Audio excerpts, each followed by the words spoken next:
To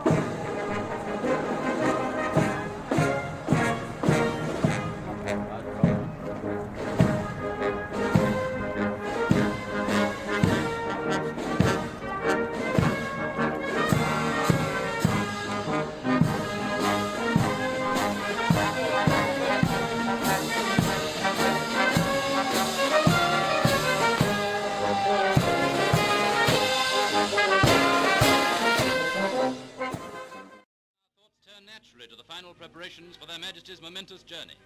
The first time that a reigning sovereign and his queen have crossed the Atlantic to the New World. Games are being prepared on the play deck. Every inch of wood and metal on the Empress of Australia is having a new coat of paint.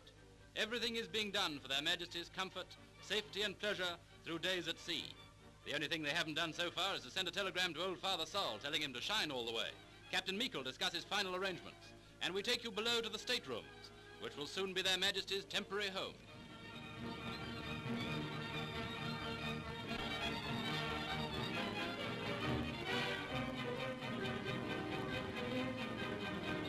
The dining table has been transferred from the Royal Yacht Victoria and Albert, and it only remains now for us to wish the King and Queen fair weather and calm seas.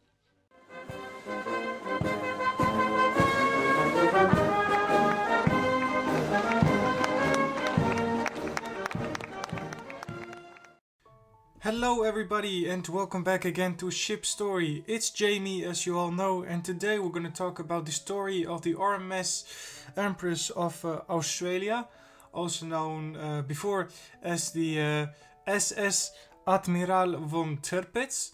So it's a ship with a rich history, so let's start.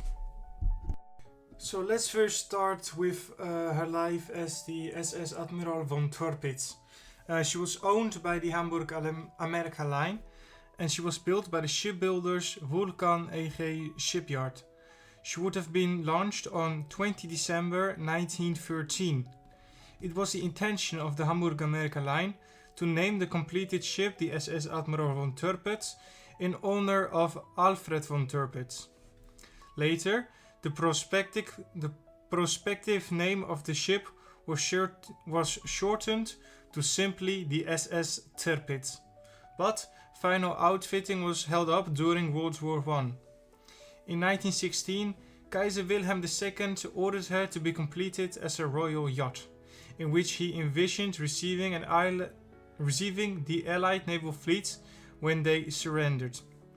Her first trip, however, was under seizure as a war prize when she sailed from Hamburg to Hull on 1 December 1919. She was then used as a troop ship under the P&O line management.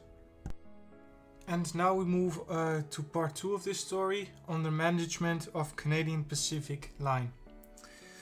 Tirpitz was one of the 2 German-built vessels purchased by Canadian Pacific Railway in 1921, which were both confidently renamed RMS Empress of China, the first vessel, SS Prince Frederick Wilhelm, having briefly carried the name Empress of China before being renamed RMS Empress of India, in advance of the acquisition of the Tirpitz. Thus, Tirpitz became the first CPR vessel to carry the name Empress of China. However, this honor would only last a matter of months. She was refitted by John Brown and Company in Clydebank and renamed by CPR yet again to become the RMS Empress of Australia in August 1921. By 1922, she sailed from Greenock to the Pacific via the Panama Canal. After 20 voyages across the Pacific, Canadian Pacific were forced to deal with the poor performance and chose to re-engine and reboiler the ship. She sailed from Govan Fairfield at Glasgow, arriving 9 September 1926. The vastly complex work was made more difficult by her divided optics, offering no central space to remove machinery, and old boilers were sliced up and removed in pieces. The whole job lasting many months and a cost over £500,000.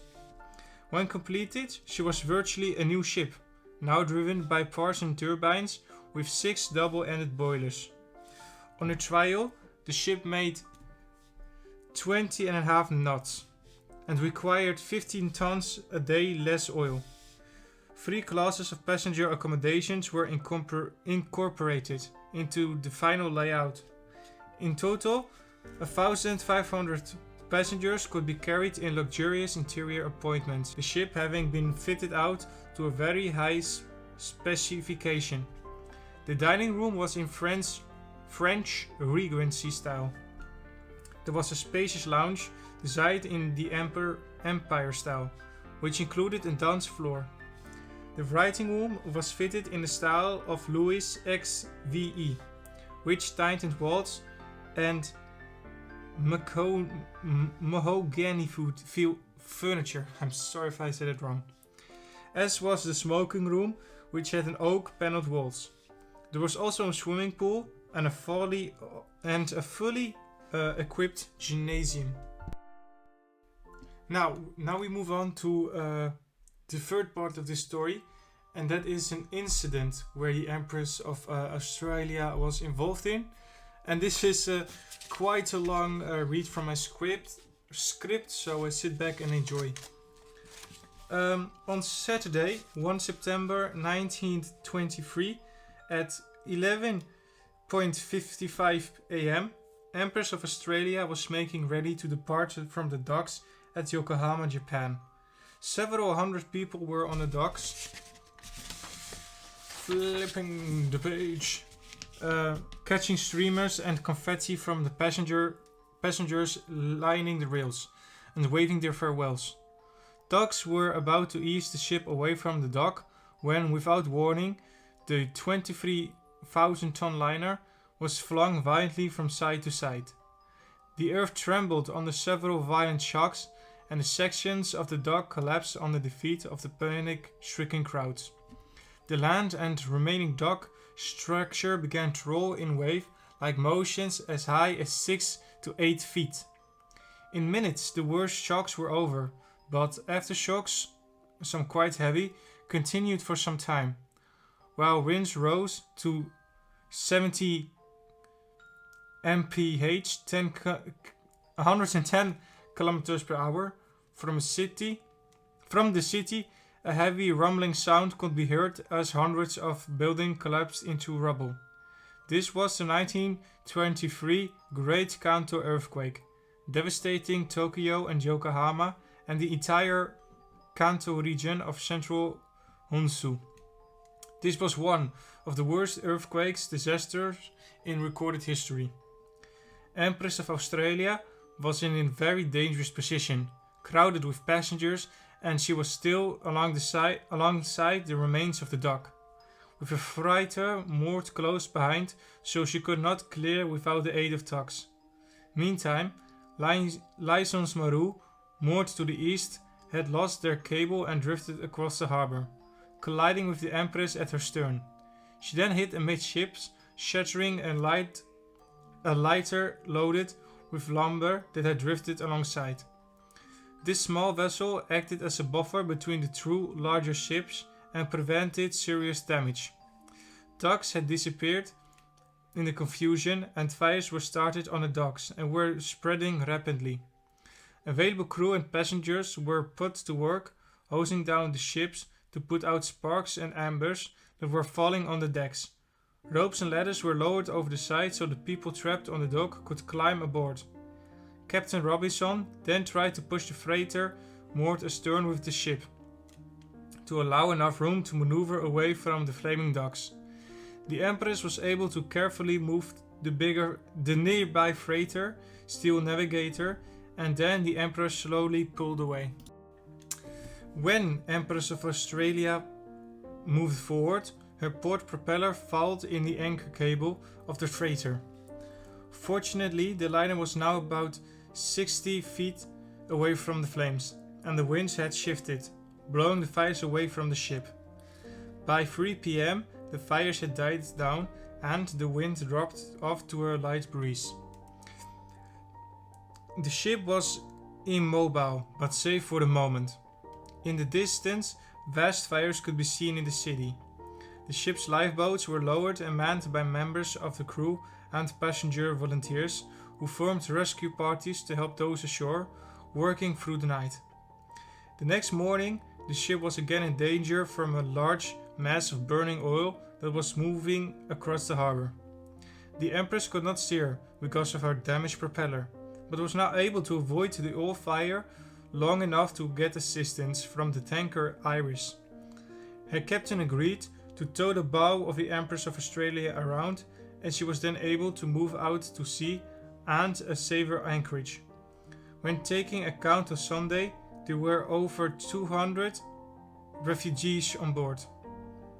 On Monday, the RMS Empress of Canada arrived on her regular schedule, and she was able to provide Empress of Australia with more stores. The Empress of Canada transported a large number of refugees onto Kobe, where the Japanese government had set up a relief center. On 4 September, the Imperial Japanese Navy's 2nd Fuso-class battleship Yamashiro arrived at the harbor.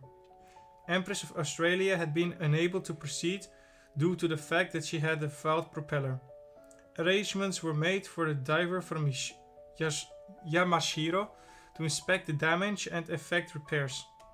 The cable was unwound and the machinery was tested, and the foil propeller was found to have suffered no damage. Diving parties from HMS Dispatch also worked on the ship from the 6th to the 8th of September. Empress of Australia was now free to leave, but at the request of British Consul, she remained as long as needed for continued relief work. Each morning for the next several days, Empress of Australia re-entered the devastated harbour and sent her boats ashore manned by a combination of crew, local residents and passenger volunteers. Refugees were brought aboard and transferred from the ship to other vessels or taken to Kobe. To aid the victims, the ship's officer and most of the passengers donated everything they could spare. She finally departed Yokohama on 12 September 1923, returning to her routine duties, but her services were not forgotten. Captain Samuel Robinson received numerous awards in the recognition of his actions, including the CBE and award of the Lloyd's Silver Medal. A group of passengers and refugees who were aboard during the disaster commissioned a bronze tablet and presented it to the ship in recognition of the relief efforts. When the Empress of Australia was scrapped in 1925, the bronze tablet was rescued and presented to Captain Robinson, then aged 82, in a special ceremony in Vancouver. On 12 September 1923, the Empress of Australia returned to her routine duties. Thank the Lord. In August, 3 years later, the Empress of Australia departed from Hong Kong after her 21st and final Pacific voyage. Canadian Pacific decided to transfer the Empress of Australia to the Atlantic service. She sailed from Southampton from Quebec City on the first voyage on 25 June 1927 with the Prince of Wales and Prince George, Duke of Kent. The Royal Princess and the Prime Minister Stanley Baldwin were bound for Diamond Jubilee celebrations in Canada. In this new Atlantic route, she was teamed with two other ships, the Empress of Scotland, originally the SS Kaiserin Auguste Victoria, and the Empress of France. In 1928, the Empress of Australia began to cruise in the off-season and to sail on route the world voyages. After the Empress of France was withdrawn from service, the Empress of Australia and the Empress of Scotland carry. The Empress of Australia continued on the Quebec run until the outbreak of World War II, when she was modified to play her part in the war effort. Now we then talk about the war service. The Empress of Australia was sent to Southampton, where she was to be converted into a troop ship, painted in grey, and fitted with a 3-inch 67 mm gun, and with a carrying capability of 5,000. It was in this role that she would remain for the next 13 years.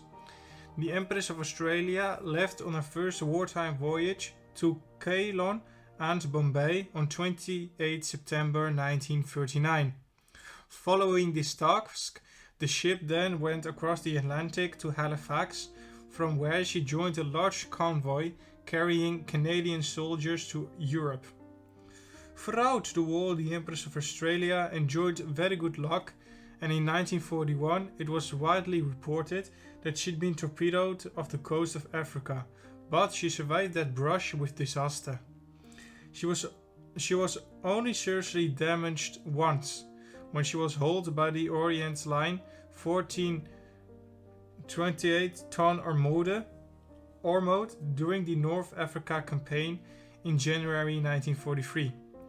In 1945 she was sent to Okinawa carrying 3 RAF airfield construction squadrons in preparation of Operation Downfall. Japan surrendered before she reached her destination, and as a consequence, she was diverted to take part of the reoccupation of Hong Kong by the British on 3 September 1945. The Empress of Australia was one of the first British ships to re-enter Hong Kong, so that's quite something. Her final wartime voyage was from Hong Kong and Singapore with ex-prisoners of war and internees. So now we have come to the final chapter of this mighty liner story. After World War II, the Empress of Australia operated worldwide as a troop ship, including carrying military personnel to the Persian during the Korean War. In 1946, while anchoring off Liverpool, her anchor tangled with an off-cargo liner, the Brett. The two ships collided and 7 tugs were needed to separate them. In December of that year, she was refitted for peacetime trooping, offering more comfortable accommodation for the troops. However, the Empress was never repainted and remained in the wartime grey colour scheme. Notably, she ferried home the last British soldiers away from Bombay just after they symbolically passed through the gateway of India on 28 February 1948, following the Indian independence in 1947. With this final act, centuries of British military presence in India were brought to an end. She continued to carry troops up to another overhaul in Liverpool in 1951. After her 7th trooping voyage, the following year, the vessel was sold. On 8 May 1952, the Empress sailed from the Mersey to Inverkelting, where she finally was scrapped. And that was again the end of a video. I hope you enjoyed the story of the RMS Empress of Australia.